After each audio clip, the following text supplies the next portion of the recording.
Hello, जय श्री कृष्णा दोस्तों। Rupali Jat 07 channel पर आपका एक बार फिर से स्वागत करती हूँ। आज मैं आपके लिए लेकर आई हूँ श्री कृष्ण के कुछ अनमोल वचन। किसी जीव को कष्ट देकर तुम मुझे खुश कैसे देख सकते हो? श्री कृष्ण कहते हैं कि श्यामी वह कण कण में निवास करती है। छोटे से छोटे जीव के हृदय में ईश्वर का वास होता है। उस जीवन को कष्ट का अनुभव होना ईश्वर को कष्ट का अनुभव कराता है। अर्थात किसी जीव को कष्ट देकर अपने ईश्वर को खुश कैसे देख सकते हो? वह दिन मत दिखाना काना कि हमें खुद पर गुरूर हो जाए। रखना अपने दिल में इस तरह कि जीवन सफल हो जाए। जो कृष्णा का दास होता है वह अपने आराध्य से ऐसे दिन ना दिखाने की कामना करता है जिससे उसमें कभी गुरूर आ जाए। वह तो अपने कृष्ण का सेवक बनकर ही जीवन सफल बनाना चाहता है। जो हुआ अच्छा हुआ, जो होगा अच्छा होगा। स्वयं को मुझ पर छोड़ दो, अपने कर्म पर ध्यान दो। कर्म ऐसा जो हुआ स्वार्थ रहित, पाप रहित हो। कृष्ण अपने भक्तों को कर्म का मार्ग दिखाना चाहते हैं। वह कहते हैं अपने कर्म समाज के प्रति और मानव कल्याण के प्रति केंद्रित करते हुए करो। बाकी फल की चिंता मत करो। उन सभी कर्मों को मुझे समर्पित करो। इस मार्ग को अपनाकर तुम मुझे प्राप्त कर सकते हो, मेरे प्रेम का भागीदार बन सकते हो। ज्यादा हंसने और बोलने वाला व्यक्ति अगर चुप हो जाए तो मान लेना वह भीतर से टूट चुका है। जो व्यक्ति सदैव हंसता खेलता मुस्कुराता रहता हो, अगर वह अपने स्वभाव से भिन्न हो जाए अर्थात चुप गुमसुम उदास रहने लगे तो समझना उसके हृदय में एक पीड़ा है। उस पीड़ा ने उसे कमजोर बना दिया है। जिस व्यक्ति के पास संतुष्टि नहीं है उसे कितना भी मिल जाए वह असंतुष्ट ही रहेगा। जिस व्यक्ति के पास संपूर्ण धन दौलत ऐश्वर्य वैभव सब है मगर संतुष्टि नहीं है, उस धन दौलत का कोई अर्थ नहीं। वह सदैव असंतुष्ट की स्थिति में ही रहता है। जिसके पास संतुष्टि है वह थोड़े में भी संतुष्ट रह सकता है। जिंदगी में सदैव अवसरों का आनंद लेना चाहिए, लेकिन किसी के भरोसे को तोड़कर नहीं। श्री कृष्ण कहते हैं जिंदगी में भरोसा एक ऐसी चीज है जिसे प्राप्त करना वर्षों की मेहनत के समान है। फिर भी ये प्राप्त हो या नहीं ये भाग्य पर निर्भर करता है, किंतु भरोसों को तोड़कर पुनः प्राप्त करना ये असंभव है, संभव नहीं है। इसीलिए जिंदगी में अवसरों का आनंद सदैव ले, लेकिन भरोसों को कभी टूटने ना दे। इससे पहले अगर आपने मेरे चैनल को सब्सक्राइब नहीं किया है तो प्लीज मेरे चैनल को सब्सक्राइब करके वीडियो को एक लाइक करना, कमेंट बॉक्स में जय श्री कृष्ण लिखना। कभी कभी संयम पर घमंड मत करना। पत्थर भी भारी होकर पानी में अपना वजूद खो देता है। श्री कृष्ण कहते हैं जो व्यक्ति अपने अहंकार से भारी हो जाता है, जिसमें अभिमान भर जाता है, वह उस पत्थर की भांति होता है जो भारी होने के बावजूद भी नदी की धारा में डूबकर अपना अस्तित्व खो देता है। अगर ईश्वर तुम्हें ज्यादा प्रतीक्षा करवा रहे हैं, हो सकता है जितना तुमने मांगा उससे ज्यादा देने वाला हो। श्री कृष्ण कहते हैं अगर किसी लक्ष्य, खुशी या सफलता की प्राप्ति में लंबा समय लग रहा है, प्रतीक्षा की अवधि अधिक है, हो सकता है आपकी अपेक्षा से ज्यादा आपको मिलने वाला है। अपने कर्म पर अडिग रहिए और विश्वास रखिए उस ईश्वर पर जो आपके कर्म की परीक्षा ले रहा है। मैं विधाता होकर भी विधि के विधान को नहीं टाल सका। मेरी चाहत राधा थी और चाहती मुझको मीरा थी, पर मैं हो रुक्मिणी का गया। जो विधाता के लेख में होता है उसी का फल हमें मिलता है।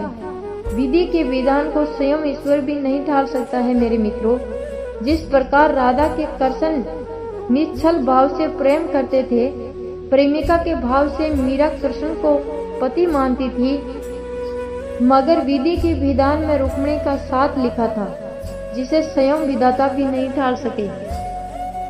मैं किसी भी जीव के भाग्य का निर्माण नहीं करता और ना ही किसी को कोई फल देता है। सभी अपने कर्मों को ही भोगते हैं।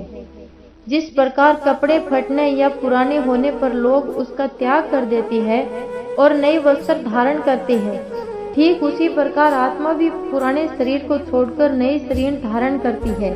यही प्रकृति का जीवन चक्र है जो लगातार चलता रहता है। क्रोध करने से भ्रम की स्थिति पैदा हो जाती है। फिर भ्रम से बुद्धि कार्य करना बंद कर देता है, और जब बुद्धि कार्य करना बंद करती है तो तर्क शक्ति नष्ट हो जाती है, और जब तर्क शक्ति नष्ट हो जाती है तब उस व्यक्ति का पतन निश्चित हो जाता है। ईश्वर इस ब्रह्मांड के संपूर्ण कण में व्याप्त है और सबसे परे भी है। इस संसार में कुछ भी स्थिर नहीं है, परिवर्तन ही संसार का नियम है। यदि जिस किसी ने भी जन्म लिया है उसका मृत्यु निश्चित है, इसे टाला नहीं जा सकता, और जिसकी मृत्यु हुआ है उसका जन्म भी लेना भी निश्चित ही है। मन ही इंसान या किसी जीव का शत्रु या मित्र होता है। यदि आप अपने मन को नियंत्रित नहीं करते तो वही मन आपका शत्रु मन बन जाता है, और जो लोग अपने मन पर काबू पा लेते हैं उनके लिए इस दुनिया में कुछ भी असंभव इम्पॉसिबल नहीं है। आत्मा को शस्त्र नहीं काट सकती, आग नहीं जला सकती, जल नहीं बुझा सकता, वायु नहीं सुखा सकती। आत्मा साक्षात सत्य है, ये अजय है, अमर है। आत्मा नए शरीर को धारण करती है। एक शरीर से निकल दूसरे शरीर में यही आत्मा की विचरण प्रक्रिया है। इस आत्मा को ना तो किसी शस्त्र से काटा जा सकता है, ना ही अग्नि इसे जला सकती है। कोई जल इसे बुझा नहीं सकता, और ये किसी वायु से सूख नहीं सकती।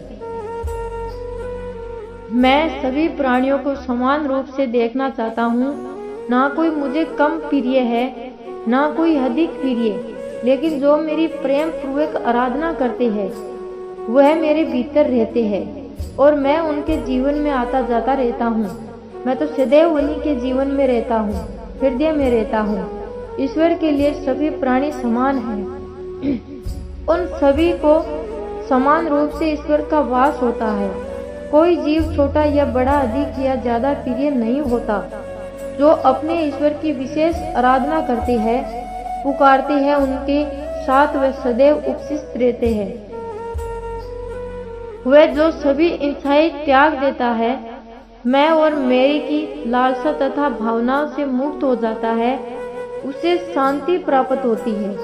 श्री कृष्ण कहते हैं, जिस व्यक्ति में अहंकार, मैं और मेरा का भाव समाप्त हो जाता है, कुछ पाने की लालसा नहीं होती है, वह परम शांति को प्राप्त करता है। उसे भगवान ईश्वर की शरण प्राप्त होती है। अंत समय में वह उस परम पद को प्राप्त होता है जो देवताओं के लिए भी दुर्लभ है। मैं धरती की मधुर सुगंध हूँ, मैं अग्नि की उष्मा हूँ। सभी जीवित प्राणियों का जीव, मैं सन्यासियों का आत्म स्वयं भी हूँ। श्री कृष्ण कहते हैं, संपूर्ण जगत ब्रह्मांड चर अचर सब में ईश्वर का वास है। ईश्वर का वास है, ये ईश्वर की माया ही है जो पूरे ब्रह्मांड में व्याप्त है। वही ईश्वर धरती पर मधुर संगीत है, वही ईश्वर अग्नि की उष्मा है। उसी ईश्वर का वास प्रत्येक प्राणियों में है। जो सन्यासियों के चित्त को शांत कर साधना में लीन करता है, वह आत्मा स्वयं भी ईश्वर ही है। फल की अभिलाषा छोड़कर कर्म करने वाला पुरुष ही अपने जीवन को सफल बना सकता है। जो व्यक्ति कर्म में विश्वास रखता है, अपने कर्म से पीछे नहीं हटता, फल की चिंता नहीं करता, वह पुरुष अपने जीवन को सफल बनाता है। फल की चिंता करने वाला व्यक्ति कभी अपने जीवन को सफल नहीं बना सकता। इस भौतिक जगत में जो व्यक्ति ने तो सुख की प्राप्ति से हर्षित होता है और ना असुख के प्राप्त होने पर उसे घृणा करता है, वह पूर्ण ज्ञान में स्थिर रहता है।